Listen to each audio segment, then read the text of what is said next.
يا مساء الخير، ازيكم عاملين ايه؟ يا رب تكونوا دايما بخير، وكل سنة وانتم طيبين، وسنة 2024 تكون سنة سعيدة عليكم وعلى أولادكم. وربنا يبارك في عمر أمهاتنا طبعا جميعا، وربنا يبارك في أولادنا وفي أزواجنا يا رب. وطبعا كل اللي نفسه في حاجة ربنا يحققها له ويكبر بخاطر الجميع. وكل طبعا حد مشتاق للأطفال طبعا ربنا يكبر بخاطره إن شاء الله. السنة دي ما يخرجش من 2024 إلا ويكون ربنا رزقه بإذن الله، وربنا يسعد الجميع إن شاء الله. النهاردة هنتكلم في الفيديو بتاعنا، هكلمكم شوية عني، وهكلمكم إزاي فتحت القناة. هندردش مع بعض شوية، وهقول لكم ليه انا بقالي فتره كبيره ما بصورش. النهارده محمد وحمزه زي ما انتم شايفين كده بيروقوا الريسبشن. طبعا الفيديو دوت متسجل بقاله بتاع شهر ونص ولا شهرين من فتره الصيف.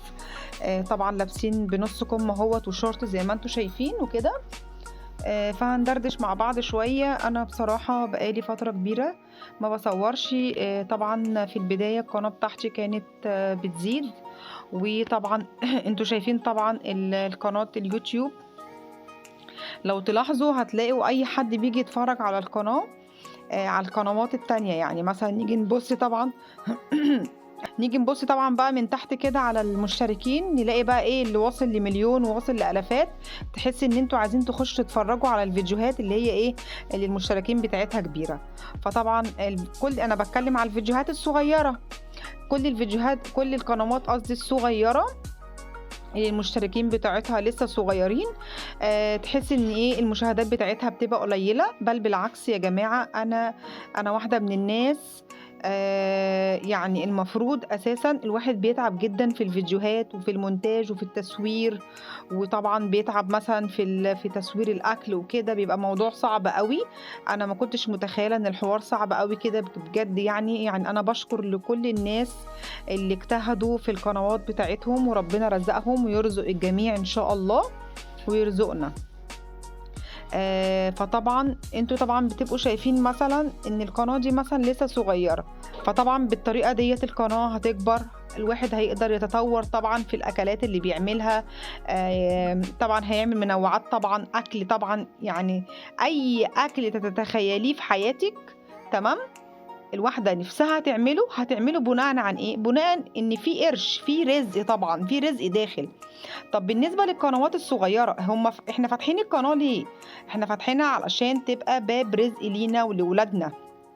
انا واحدة من الناس، انا فتحت القناة بتاعتي ديت، فتحتها السنة اللي فاتت اللي هي 2023. كنت فاتحة طبعا اسم القناة اللي هي توم اند جوجو. قعدت قبل 2023. كنت فاتحاها مثلا ب3 اشهر. فجيت انا بقى في يوم رأس السنة، كنت عاملة بقى تورت وعاملة كاب كيك وحلويات وكدهوت، وبصور انا وولادي الصغيرين اللي هم محمد وحمزة وكده. فحصل حادث في موضوع الموبايل، يعني مشكلة وقع مني مع الجهاز اللي انا بصور بيه. جيت امسك الموبايل قبل ما يقع كان في سلوك في الارض، فالموبايل اتعمل له ضبط مصنع. فطبعا القناه بتاعتنا كان فيها مشكله، كنا مدخلين الباسورد، يعني هو رقم واحد بس ناسينه في الرقم كله على بعضه، وطبعا كنا مدخلينه برقمي او رقم ابني. المهم يعني كان في لخبطه، فطبعا القناه اتمسحت من على الموبايل، فما بقيناش عارفين ننزل اي فيديو تاني او نصوره مثلا ننزله على القناه بتاعتنا. ما خلاص بقى القناه اتمسحت من على الموبايل، ما طول ما القناه موجوده على الموبايل هترجعي تصوري تاني وكده. فطبعا بقت مشكلتين بالنسبه لي، ان انا اليوم دوت كنت تعبانه جدا في ان انا مكلفه نفسي حاجه تورته، ومكلفه نفسي حاجه كوب كيك وحلويات. انا كنت بعمل الحاجه دي عشان كان موافق برضو كمان عيد ميلاد بنتي جواريه، وفي نفس الوقت كنت مكلفة نفسي كغدا. كنت بعمل برضو كغدا. فكان يوم بجد كان يوم شاق، يعني اليوم كله كان بجد كان يوم صعب قوي عليا، واخداه بقى من الصبح لحد اخر النهار. فحصل بقى الموقف الاخير ده لما الموبايل حصلت له المشكله واتعمل له ضبط مصنع، والموبايل اضطر ان هو القناه تتمسح من على الموبايل. قعدت بتاع شهر او شهر ونص تعبانه متضايقه زعلانه، ان كان برضو كمان في فيديوهات تاني على الموبايل ان كانت لسه هتتمنتج وتنزل طبعا على القناه، مع ان القناه اتمسحت، مع ان انت في نفس اليوم ده كنت مكلفه نفسك. تمام. ويوم العيد ميلاد طبعا بقى يوم وحش، وجواريه طبعا ما فرحتش اليوم دوت، لان هي بقت زعلانه وعارفه ان طبعا حلم حياتي ان القناه بتاعتي تكبر وتعلى وكده. فبصراحة جت ماما راحت قعدت تقول لي يا بنتي يمكن يكون مالكيش نصيب فيها، اعملي واحدة تانية بنفس الاسم، بس ايه يعني زودي حرف التو كده في الاخر، عشان طبعا الناس الاولانيين يعني ايه يبقوا عارفين نفس اسم القناة وكده، بس في الاخر ايه حرف التو، عشان لو عرفنا ان احنا نرجع القناة بتاعتنا تاني عن طريق اليوتيوب نبعت رسائل ويبقى في شكاوي وكده، فيبقى ايه المرسال ما بيننا وما بينهم ان احنا عاملينها نفس القناة هي، وطبعا نفس المعدات بتاعتي بتاعت المطبخ، يعني عشان ما يفتكروش يعني ان انا سرقاها او حاجه. وزودت بس على الاسم القناه اللي هو حرف التو في الاخر وخلاص، اللي هي توم اند جوجو تو بس. ففتحت واحده تاني اللي هي ديت، فجت بصراحه في الاول، حتى انتوا اتفرجوا كده على اول الفيديوهات بتاعتي هتلاقيها واصله للالافات، وفي فيديو واصل لل11000 وكده. فطبعا انا لسه فاتحه قناه، فكان بالنسبه لي الموضوع ده جدا مفرحني جدا، وكنت مبسوطه وقلت يلا ربنا هيرزقنا ان شاء الله. بعد كده بقى ايه جيت بقى في رمضان اللي فات دوت، جيت عملت فيديو الزبادي كنت عاملاه الفجر، يعني وصل ل 800، ما كملش 3 4 ساعات ووصل ل 800، ومره واحده لقيت القناه بتاعتي نزلت. ليه ما اعرفش، يعني مشاهداتها بقت بطيئه جدا، المشتركين بقوا بطاء جدا. فجيت انا بقى في الفتره اللي فاتت ديت في الفترة اللي هي بتاعت الفرجة اللي احنا بنتفرجها على فلسطين وكده، والحوادث اللي بتحصل وحاجات كتيرة جدا يعني تحزننا يعني على حال البلد. ربنا ينصرهم ان شاء الله وربنا معاهم. فانا كنت تعبانه نفسيا ان انا كنت كل شويه اتفرج على حاجات بتاعت فلسطين وبقيت متاثره بيهم. بس ده بالنسبه ايه للحاجه اللي كانت مضايقاني. والحاجه التانية ان الفتره طبعا احنا طبعا النور بيقطع عندنا بتاع ساعتين، فجيت كنت مش موجوده عند والدتي وكده، فمعرفش ايه اللي حصل في الكهرباء وانا مش موجوده، فحاجتين اتحرقوا عندي في البيت وكده. فكنت زعلانه جدا، لان طبعا انتوا عارفين طبعا الاجهزه دلوقتي بقت بالشيء الفلاني وبقوا غاليين جدا، فالموضوع بقى صعب ومش هينفع يتجابوا. فربنا طبعا عالم طبعا يعني هم غاليين قوي، احنا هنجيبهم ازاي؟ فطبعا تعبت نفسيا من موضوع القناة، ان الواحد اصلا فاتحها علشان نفسي تكبر، مع اللي حصل كمان في البيت مع الحاجتين اللي اتحرقوا دولت، فالموضوع بالنسبة لي تعبني نفسيا اكتر. انا والله العظيم انا موبايلي مليان يجي مثلا 20 فيديو، تمام، والله ولا لينا نفسي نمنتج ولا لينا نفسي نسجل. لو تاخدوا بالكم هتلاقوا الفيديو دوت متسجل بقاله شهرين، حتى محمد وحمزة لابسين نص كم اهوت. تمام. فطبعا انا طول ما انا مش شايفه ان القناه بتكبر وبتتطور وكده، فانا تحس ان انا ايه يعني زعلانه. طب انا بصور على الفاضي وعماله اتعب نفسي وعماله اجهد نفسي انا واولادي وكده، وفي الاخر ما بلاقيش مشتركين ولا بلاقي مشاهدات. فحسيت كده ان انا زعلانه ومتضايقه.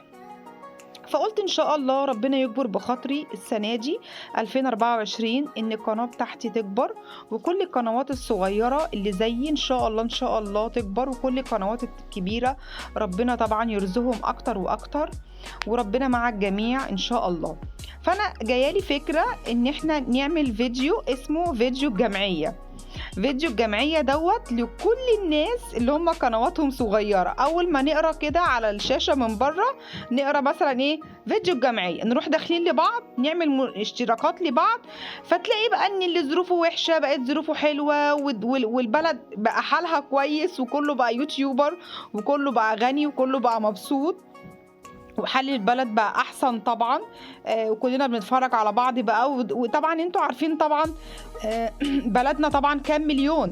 فاحنا اساسا يعني لو كلنا قعدنا نعمل لبعض يا جماعه يعني يا ستي اعمليها، او يا استاذ او يا ابله او يا بنوته خشي اعملي اشتراك. الناس دي اكيد عاملين القناه دي علشان تكبر، علشان تبقى باب رزق. وانا في نفس الوقت يا جماعه انا بتكلم عن نفسي، انا واحده بشتغل تمام، انا بشتغل، فطبعا بسيب ولادي الصغيرين مع جواريه، فطبعا بسيبهم من 7:30 لحد الساعه 5، فبخش البيت خلصانه يعني فاصله، ولا قادره اروق ولا قادره اعمل اي حاجه. اخري اخش المطبخ اعمل لقمه واصلي مثلا المغرب، وبعد كده استنى بقى اصلي العشاء، وبعد كده اخش انام. فطبعا بيبقى في تأثير في المذاكرة، وفي تأثير في البيت، في تأثير مع الزوج، في تأثير مع بنتي اللي هي في سن مراهقة، وابني الكبير اللي برضه في سن مراهقة، بيبقوا محتاجين ان انا اكون معاهم في الفترة ديت. فانا ليه عملت القناة؟ انا عملت القناة علشان ان لو ربنا رزقني والقناة بتاعتي كبرت، انا نفسي وحلم حياتي اساعد ناس كتيرة قوي قوي قوي بجد، انا حاسة بيهم وبظروفهم اقل مني كمان. تمام. وفي نفس الوقت انا لو ربنا رزقني طبعا هقعد في البيت في وسط ولادي، زي ما انتم شايفين كده محمد وحمزه هيموتوا بجد بجد، ويشوفوا القناه بتاعتنا تكبر زي الولاد اللي هم شايفينهم. يعني مثلا يجوا يفتحوا مثلا فيديو يقعدوا يقولوا لي بص يا ماما المكان بتاعهم، بص يا ماما بيصوروا بيجيبوا لعب، بص يا ماما مش عارفه جابوا ايه النهارده. فانا اقعد اقول لهم ان ما تبصوش لحد، ده الرزق ده بتاع ربنا، احنا هنجهد نفسينا في القناه ان شاء الله ان شاء الله ربنا هيرزقنا. فيجوا مثلا يقولوا لي ايه يا ماما طب ممكن نعمل مثلا مسابقات؟ طب ما يا جماعه ما هي المسابقات ديت عايزه العاب. طب ماشي، هو الواحد ظروفه مش مسامحه ان يجيب العاب. طب مسابقات مثلا اكل وشرب، ما الواحد ظروفه برضه مش مسامحه ان يعمل مسابقات ما بينهم وما بين بعضهم باكل وشرب. يا جماعه انا صريحه جدا، الواحد اساسا يعني ممشي ولاده بمصروف معين. حتى لو تاخدوا بالكم هتلاقوني انا في اول القناه بتاعتي كنت على طول بقى حلويات واكل ومش عارفه ايه، من ساعه ما الدنيا رفعت فدلوقتي هتلاقيني الاكل على القد. يعني انا مثلا معايا مثلا 5 قروش، يبقى انا هعمل بالخمس قروش اكله معينه. تمام. لكن انا دلوقتي لو ربنا رزقني وفي قرش في ايدي، احلى اكله هتخيلها في حياتي هخش المطبخ بتاعي اعملها انفذها. مثلا عايزه اعمل مسابقه ما بيني وما بين ولادي، هنزل اجيب حاجه واعمل مسابقه واصورها على القناه، صح ولا مش صح؟ طب انا دلوقتي ظروفي على قدي، فطبيعي طبعا بصور ولادي دلوقتي وهم بيتفرجوا مثلا بيروقوا في الريسبشن، مثلا عملت اكله بسيطه مثلا. طب ما هي القناه كل الناس لما بييجوا يتفرجوا مثلا على القناه عايزين الجديد، عايزين حاجات جديده. انا صريحه معاكم اهو، انت مثلا دلوقتي اتفرجتي على القناه بتاعتي، ايه يعني ولادها بيروقوا، ايه يعني الاكله اللي النهارده عملتها، انا مش شايفه ان القناه بتاعتها بتعمل جديد. طب ما هو انا مش عارفه اعمل جديد علشان لسه القناه بتاعتي ما اشتغلتش، وانا اكيد طبعا عامله القناه بتاعتي ديت عشان تبقى باب رزق ليا ولولادي، واحدث في قناتي وتعلق واعمل مثلا مسابقات ما بين محمد وحمزه، مسابقات اكل، مسابقات لعب، مسابقات اي حاجه. انا هتطور طبعا من الاكل بتاعي، من الاجهزه بتاعتي اللي في المطبخ. طبيعي طبعا اصور بقى وانا مسافره، اصور بقى وانا في محل مثلا فلاني، اصور بقى وانا مش عارفه ايه، زي مثلا ما بنشوف الناس وكده. تمام. ف... فسامحوني في ان انا يعني انا بتكلم دلوقتي بصراحه معاكم، فما تزعلوش مني ان انا بقالي فتره يعني ما بصورش، وانا حكيت لكم على كل الظروف اللي خلتني الفتره اللي فاتت ديت انا ليه مش بصور وكده. فان شاء الله ان شاء الله باذن الله ربنا ان شاء الله مع الجميع، وتكون سنه الخير وسنه جبر الخواطر للجميع باذن الله. وطبعا ربنا يوفق الجميع ان شاء الله. وزي ما انتم شايفين كده محمد وحمزه عمالين يكنسوا ويروقوا، فطبعا هما دلوقتي كده بيروقوا الريسبشن اهمت، وبيوروكوا بقى طبعا هما ازاي بيساعدوا ماما. مش عيب طبعا ان احنا طبعا نوري ولادنا ان شاء الله حتى لو ترويق كده على القد. بس ايه طبعا محمد وحمزه طبعا عارفين ان انا بشتغل، فبيبقوا شايفيني دايما مهلكه دايما تعبانه، بعد ما بصلي المغرب بقى ببقى مش قادره اقوم كده على رجلي. فبصراحه يعني هما من الولاد اللي هما يعني انا بتكلم بقى على كل ست بتشتغل زيي، فتحسي ان بيبقى في مسؤولية على الولاد الصغيرين ان هم بيخشوا يا عيني في مرحلة إيه بقى، لم دول، اكنس دول، شيل دول، يلا دخل ده جوه، يلا روق، يلا مش عارفة إيه، ساعدني. فطبعا هم تحس إن هم يعني خلاص يا عيني خدوا على كده. فطبيعي لو واحدة قاعدة في البيت فاضية لولادها، مش هتقول لهم قوموا اعملوا ولا قوموا روقوا، ده سن مثلا سن اللعب، سن مثلا يعني سن اللعب. لكن انا بصراحه شايلتهم برضو مسؤوليه، وشايلت برضو مسؤوليه برضو الجواريه ان تقف في المطبخ وتعمل اكل وانا مش موجوده. بصوا هما مش عيب بصراحه، مش عيب ان ولادنا يساعدونا، بس انا بتكلم يعني ايه، انا ببقى غصب عني، انا غصب عني مثلا بقعد اقول لهم روق معايا، اكنس معايا، عشان انا بصراحه ببقى في وقت كبير جدا في شغلي من 7:30 لحد الساعه 5 على ما اخش البيت ومش عارفه ايه، ببقى خلاص فصلت. فربنا يدينا الصحة جميعا، وربنا يبارك في أولادنا ويخليهم لنا. وبرضو كمان دي حاجة كويسة ان هما بيساعدونا عشان لما يكبروا طبعا كل واحد يبقى عارف ان المكان اللي بيتبهدل هو بيعمله مثلا بيرجع يروقوا، هيبصوا طبعا يلاقوا ان في ايه نظام، ما بيبهدلوش حاجة. في دي طبعا حاجة ايه كويسة. ولا قادرة تسمعي شكوى من عيل، ولا قادرة يعني تشوفي 2 بيضربوا بعض انت مش قادرة تقومي لهم، خلاص الطاقة اللي فيكي خلاص خرجت كلها للشغل. فطبعا تيجي بقى في البيت انت مش قادرة تقومي لهم، حتى انت اخرك تقومي تصلي العشاء ولا تصلي المغرب وتقعدي بقى شوية، خلاص فصلتي عايزة تنامي. طب فين الوقت انك تسمعي شكاوي ولادك؟ لازم يبقى كل يوم في حديث ما بينك وما بين ولادك، تسمعيهم، تسمعي شكاويهم، تسمعي ايه الحوارات اللي بتحصل ما بينهم. وطبعا بالذات سن المراهقة، معايا 2 كبار سن مراهقة، ومعايا طبعا محمد وحمزة توأم، فتلاقي طبعا دايما شقاوة ودايما مشاكل ودايما حوارات. فطبعا انا نفسي بجد بجد في 2024 ان القناه بتاعتي تكبر وتعلى، وبجد اساعد ناس كتيره قوي قوي قوي قوي، بجد انا نفسي اساعدهم.